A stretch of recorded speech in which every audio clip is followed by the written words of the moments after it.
Sometimes it's the smallest touches that push you over the edge and get you to try something new. This is that something new.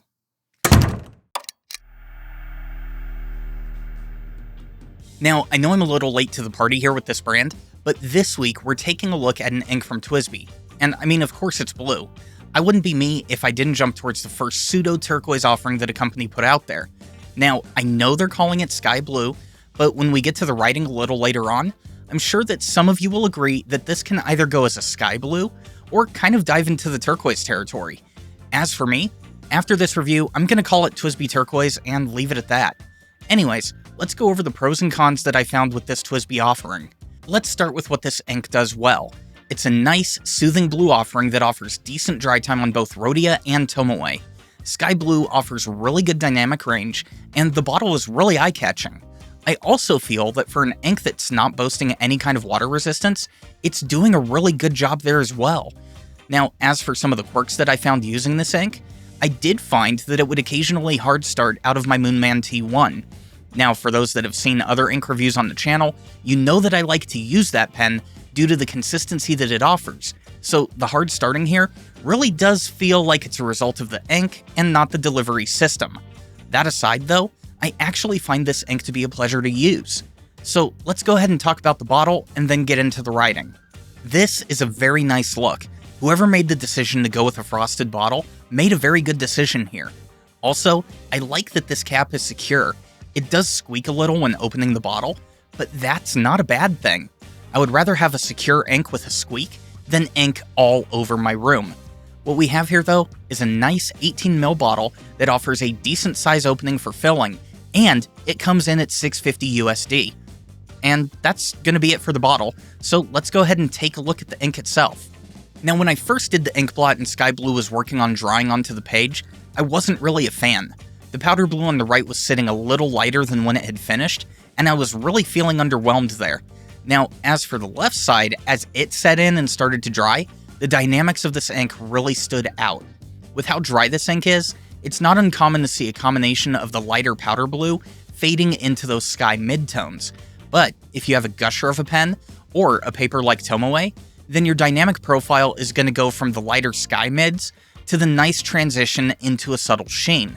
And that's something I really like to see. Also, as a side note, when I did the writing sample to prep for the review, I did notice that I was able to get a partial sheen from a fine nib on Tomoe.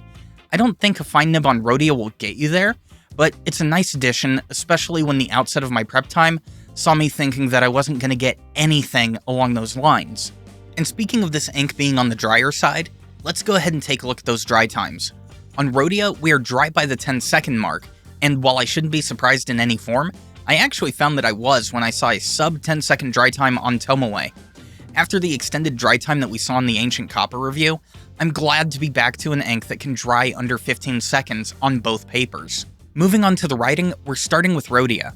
As you can see, we're getting that nice blending of the powder blue and the midtones that I mentioned earlier, and it's actually a pretty good look. If I was in a situation where I was in powder territory the whole time, I honestly would never want to use this ink on Rhodia again. Also, because of how light this ink started, I was expecting a potential hard start here, and I'm sure that if I had left this pen uncapped for more than 30 seconds without writing, that definitely would have happened. But as it is on Rhodia, I feel like we're getting a nice mid-tone dynamic from a fine nib, and it's actually a really nice color. On Tomoe, however, is where this ink comes alive. A faster writer will see the powder blue tones come through, but I think a lot of us are going to start in those deeper mids. This, I personally feel, is the better shade of this ink, but you may like those lighter tones. Also, I think I like the deeper blue start on Tomoe as it gets us closer to having that subtle sheen breaking through in those transition tones. Surprisingly enough though, it was actually on Tomoe where I ran into the hiccup during prep and had that hard start. But overall, it was a well-behaved ink on both papers, and I think I'm going to have to take a look at the other available offerings from TWSBI. Now to wrap this up, let's take a look at the water performance. Overall, my experience with budget blues has kind of always left me wanting more. We normally end up with nothing left on the page, or a really lackluster play at a ghosting layer. In this case though, we get mid-level performance with a decent ghost layer that makes recovery of your writing really easy, and overall, it helps sky blue stand out above some of the other similar colored inks that we've tried. And that's going to do it for TWSBI Sky Blue. If you like the video, hit that thumbs up, consider subscribing if you haven't already, and if you like these reviews and want to support the channel, check out that Patreon link down below. Till next video, don't drink the ink.